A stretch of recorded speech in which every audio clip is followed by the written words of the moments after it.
Assalamualaikum warahmatullahi wabarakatuh. Waalaikumsalam warahmatullahi wabarakatuh. Baik, untuk melanjutkan bacaan fikih muamalah, saya akan melanjutkan tentang hukum akad wadi'ah bil ujrah. Sebelumnya saya akan membacakan pengertian akad wadi'ah. Memberikan tanggung jawab atau menitipkan barang kepada orang lain. Istilah tersebut dalam Islam adalah al-wadi'ah. Al-wadi'ah dapat didefinisikan titipan amanah seseorang yang dipercayakan kepada orang lain untuk menjaganya, baik itu berupa barang ataupun amanah ucapan, dan si penerima titipan mempunyai tanggung jawab yang besar untuk menjaga amanah tersebut. Menurut Abdul Fattah Idris dan Abu Ahmadi 1988, al-wadi'ah yaitu perjanjian antara pemilik barang termasuk uang dengan penyimpan termasuk bank, di mana pihak penyimpan bersedia untuk menyimpan dan menjaga keselamatan dan atau uang yang dititipkan kepadanya. Jadi al-wadi'ah ini merupakan titipan murni dipercayakan oleh pemiliknya. Firman Allah Subhanahu wa taala, sungguh Allah menyuruhmu menyampaikan amanat kepada yang berhak menerimanya, dan apabila kamu menetapkan hukum di antara manusia, hendaknya kamu menetapkan dengan adil. Sungguh Allah sebaik-baiknya yang memberikan pengajaran kepadamu. Sungguh Allah Maha mendengar dan Maha melihat. Surat An-Nisa ayat 58. Dalam melakukan al-wadi'ah, pihak penitip dapat kapanpun mengambil barang yang dititipkan, dan pihak menerima titipan wajib menyerahkan kembali barang yang dititipkan. Firman Allah Subhanahu wa taala, maka jika sebagian kamu mempercayai sebagian yang lain, hendaklah yang dipercayai itu menunaikan amanatnya, utangnya, dan hendaklah ia bertakwa kepada Allah Tuhannya. Quran surat Al-Baqarah ayat 283. Menurut keadaannya, hukum menerima wadi'ah ada 5, yaitu wajib bagi orang yang sanggup dititipi oleh orang lain dan hanya dia satu-satunya orang yang dipandang sanggup, maka hukumnya wajib. Begitu juga apabila orang menitipi itu adalah keadaan darurat. Yang kedua, sunnah, apabila dia bukan satu-satunya yang bersifat jujur dan dapat dipercayai oleh orang yang akan menitipkan barang itu, akan tetapi dia juga menemukan orang lain yang jujur dan dapat dipercaya selain dia, maka sunnah hukumnya jika dia mengambil barang titipan tersebut, karena dengan begitu dia telah membantunya, dengan syarat dia harus yakin dengan kejujuran serta amanahnya dalam menjaga barang tersebut baik pada waktu itu atau masa mendatang. Yang ketiga, mubah, apabila orang yang menerima titipan itu tidak yakin dapat menjaga kejujuran serta amanah dalam menjaga barang yang dititipkan kepadanya, dan pemilik barang mengetahui akan hal tersebut. Yang keempat, makruh bagi yang sanggup tetapi tidak percaya terhadap dirinya sendiri, apakah ia mampu menjaga amanat itu dengan baik atau tidak, sehingga dimungkinkan ia tidak dapat mempertanggungjawabkannya. Yang kelima, haram apabila orang yang menerima titipan tersebut yakin bahwa dirinya benar-benar tidak sanggup untuk diserahi suatu amanat dan akan mengkhianati terkait dengan barang titipannya tersebut. Terdapat 2 jenis al-wadi'ah. Yang pertama yaitu wadi'ah yang amanah, di mana pihak penyimpan tidak bertanggung jawab atas kerusakan atau kehilangan barang yang disimpan, dan kerusakan tersebut bukan karena kelalaian pihak penyimpan.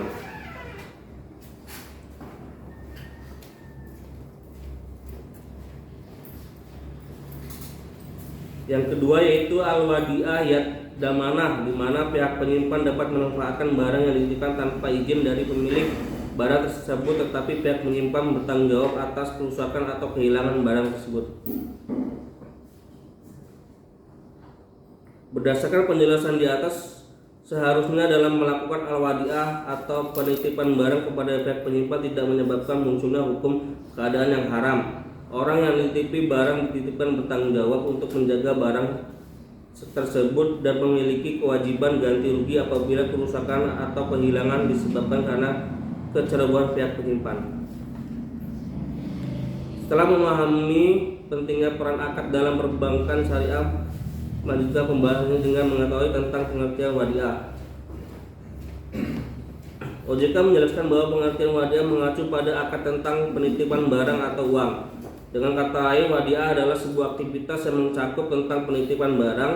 Ini dilakukan antara pihak yang ingin melakukan penitipan kepada pihak yang memiliki kuasa untuk melakukan penitipan serta mendapatkan kepercayaan dengan tujuan untuk menjaga keselamatan, keamanan, serta keutuhan barang atau uang tersebut.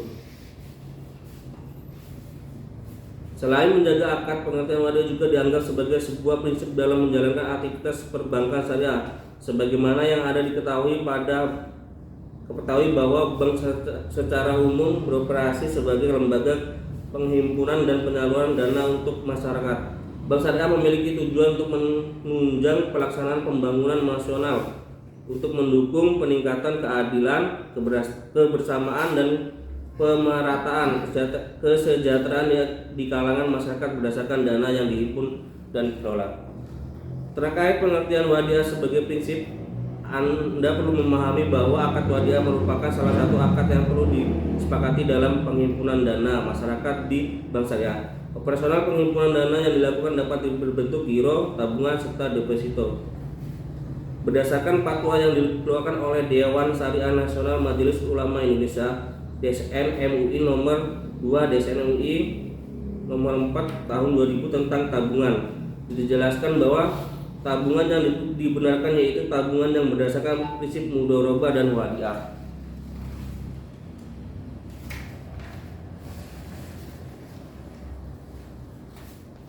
Dalam ketentuan tentang pengertian wadiah terdapat 3 aspek yang perlu disepakati dalam mengeluarkan produk tabungan dengan prinsip akad wadiah tertentu. Umum, tabungan berdasarkan pengertian wadiah antara lain adalah: 1. Bersifat simpanan. 2. Simpanan bisa diambil kapan saja, on call atau berdasarkan kesepakatan. 3. Tidak ada imbalan yang disyaratkan kecuali dalam bentuk pemberian athaya yang bersifat sukarela dari pihak bank. Agar akad wadiah bisa dijalankan dengan sah dan rukun atau syarat yang harus dipenuhi terlebih dahulu. Berikut adalah rukun dan syarat akad wadiah berdasarkan Kamus Ekonomi Syariah dan dari Mahkamah Agung Republik Indonesia. Rukun wadiah terdiri atas kehadiran: 1. Muwadi atau pihak penitip. 2. Mustauda atau pihak penerima titipan. 3. Objek wadiah atau harta yang akan dititipkan. 4. Akad sebagai bukti kesepakatan penitipan harta dalam pelaksanaan akad bisa dinyatakan dengan cara lisan, tulisan, serta isyarat.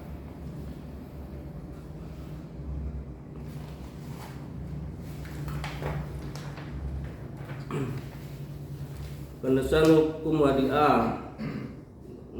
Dalam Al-Quran, sungguhnya Allah menyuruh kamu untuk menyampaikan amanat titipan kepada yang berhak menerimanya. Surat An-Nisa ayat 58. Untuk pengertian ujrah. Ujrah adalah kata bahasa Arab yang menjadi istilah dalam perbankan syariah. Kata ujrah artinya upah dalam bahasa Indonesia. Ujrah atau upah dalam fikih muamalah adalah harta yang harus dibayarkan kepada pekerja. Sedangkan dalam Kamus Besar Bahasa Indonesia atau KBBI, ujrah atau upah adalah uang yang dibayarkan sebagai pembalas jasa atau sebagai pembayar tenaga yang sudah dikeluarkan untuk mengerjakan sesuatu. Adapun menurut Imam Mazhab Syafi'i, ujrah adalah transaksi terhadap manfaat yang dikehendaki secara jelas dari harta yang bersifat mubah dan dapat dipertukarkan dengan imbalan tertentu. Dasar hukum ujrah. Setelah membahas apa itu ujrah, akan lebih baik bila kita mengetahui pula ada Al-Quran yang berpendapat tentang ujrah. Oleh sebab itu, berikut 4 dasar hukum tentang ujrah. Yang pertama, Quran Surat Al-Baqarah ayat 233 yang bunyinya, dan ibu-ibu hendaklah menyusui anak-anaknya selama 2 tahun penuh. Bagi yang ingin menyusui secara sempurna, dan kewajiban ayah menanggung nafkah dan pakaian mereka dengan secara yang patut. Seseorang tidak dibebani oleh dari kesanggupannya. Janganlah seseorang ibu menderita karena anaknya, dan jangan pula seorang ayah menderita karena anaknya. Ahli waris pun berkewajiban seperti itu pula apabila keduanya ingin menyapih dengan persetujuan dan permusyawaratan antara keduanya. maka tidak ada dosa atas keduanya. Dan jika kamu ingin menyusukan anakmu kepada orang lain, maka tidak ada dosa bagimu memberikan pembayaran dengan cara yang patut. Bertakwalah kepada Allah dan ketahuilah bahwa Allah Maha melihat apa yang kamu kerjakan. Yang kedua, Quran surat At-Talaq ayat 6. Tepatkanlah mereka para istri di mana kamu bertempat tinggal menurut kemampuan, dan janganlah kamu menyusahkan mereka untuk menyempitkan hati mereka. Dan jika mereka istri-istri yang sudah ditalak itu sedang hamil, maka berikanlah kepada mereka nafkahnya sampai mereka melahirkan. Kemudian jika mereka menyusukan anak-anakmu, maka berikanlah imbalan kepada mereka, dan musyawarahkanlah dia antara kamu segala sesuatu yang baik. Dan jika kamu menemukan kesulitan, maka perempuan lain boleh menyusukan anak itu untuknya. Yang ketiga, Quran surat Al-Kahf ayat 26. Dan salah seorang dari kedua perempuan itu berkata, wahai ayahku, jadikanlah dia sebagai pekerja pada kita. Sesungguhnya orang yang paling baik yang engkau ambil sebagai pekerja pada kita ialah orang yang kuat dan dapat dipercayai. Menurut hadis riwayat Ibnu Majah, berikan kepada seorang pekerja sebelum keringatnya kering. Berikut 4 rukun hujrah menurut jumhur ulama. Ada 4. Yang pertama, adanya 2 orang yang berakad. Kedua, adanya sihat atau ijab dan kabul. Adanya sewa atau imbalan. Adanya manfaat.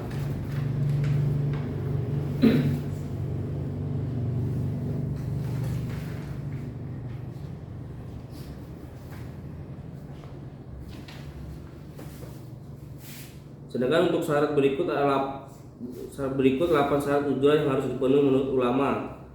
1. Balik dan berakal. 2. Pihak-pihak yang berakad rela dan tanpa paksaan dalam melakukan akad. 3. Manfaat yang menjadi objek akad harus diketahui dengan jelas. 4. Objek akad tidak cacat dan bisa diserahkan dan digunakan secara langsung. 5. Objek akad adalah sesuatu yang halal. 6. Yang disewakan bukan suatu kewajiban bagi penyewa. 7. Objek akad merupakan suatu yang disewakan. 8. Upah atau sewa dalam ujrah harus jelas, tentu, dan sesuatu yang memiliki nilai ekonomi. Sementara untuk objek yang menjadi ujrah berikut 3 syarat yang harus dipenuhi. Ujrah berbentuk suatu yang dianggap harta menurut syariat Islam. Kedua, sesuatu yang berharga atau dapat dihargai dengan uang sesuai dengan adat kebiasaan tempat, baik barang ataupun jasa yang diperbolehkan syariat. Ketiga, ujrah atau imbalan bukan hal yang sama dengan yang disewakan. Dengan demikian, apabila dalam akad wadiah ada disyaratkan untuk ganti rugi atas orang yang dititipkan, maka akad itu dianggap tidak sah. Dan orang yang dititipkan pun juga harus menjaga amanat dengan baik dan tidak menuntut upah atau jasa dari orang yang menitipkan wadiah. Jenis ini memiliki karakter sebagai berikut. 1. Harta atau barang yang dititipkan tidak boleh dimanfaatkan dan digunakan oleh penerima titipan. Kedua, penerima titipan hanya berfungsi sebagai penerima amanah yang bertugas dan berkewajiban untuk menjaga barang yang dititipkan tanpa boleh memanfaatkannya. Ketiga, sebagai kompensasi penerima titipan diperkenankan untuk membebankan biaya kepada yang menitipkan. Keempat, mengingat barang atau harta yang dititipkan tidak boleh dimanfaatkan oleh penerima titipan. Aplikasi perbankan yang memungkinkan untuk jenis ini adalah jasa pinjaman atau safe deposit box. Lalu bagaimana hukum dari pemberian upah dalam akad wadiah atau akad wadiah bil ujrah? Perihal pemberian upah pada penerapan akad wadiah, para ulama memiliki beberapa pendapat mengenai hal tersebut. Salah satunya yaitu menurut ulama Syafi'iyah, tidak boleh mengambil keuntungan atau upah yang tidak disyaratkan di awal akad ketika dimanfaatkan barang dititipkan dan akadnya bisa dikatakan gugur karena wadiah bersifat titipan, sehingga nasabah yang membuka rekening dengan akad wadiah tidak diperkenankan biaya administrasi bulanan. Itu tadi tentang hukum akad wajib bil ujroh. Bagi teman-teman yang ingin bertanya dan ingin menambahkan, saya persilakan. Ya sedikit kan. Jadi kan di Imam Syafi'i itu ya pendapatnya mazhab Imam Syafi'i ya. Kalau tidak ada itu kan nggak boleh ada ya komunikasi. Jadi kita kan kalau di sini kita tabungan itu kan bayar 5.000 ya. Maka itu juga nanti bisa kita hubungi dengan sebuah larangan itu. Aku gimana? Kalau administrasi ini kan Pak kayak gini dia. Misalnya uang ini masuk bukan karena, kalau itu kan untuk pembelian buku. Pembelian buku itu kan kita nyetak kayak biaya Pak. Berarti kalau itu bukan termasuk administrasi. Kalau di BMT, ya Pak.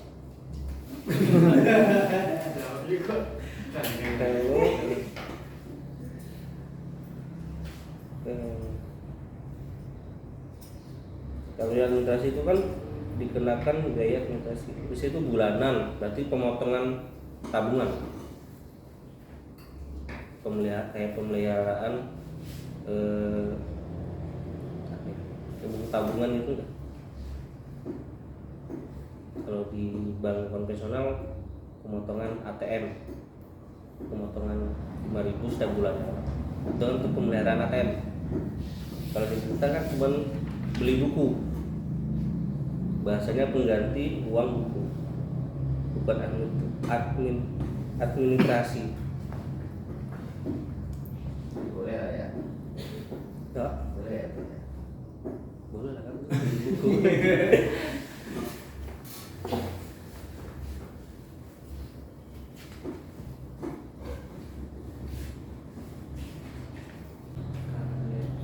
Baik, untuk pembahasan kantor mungkin ada.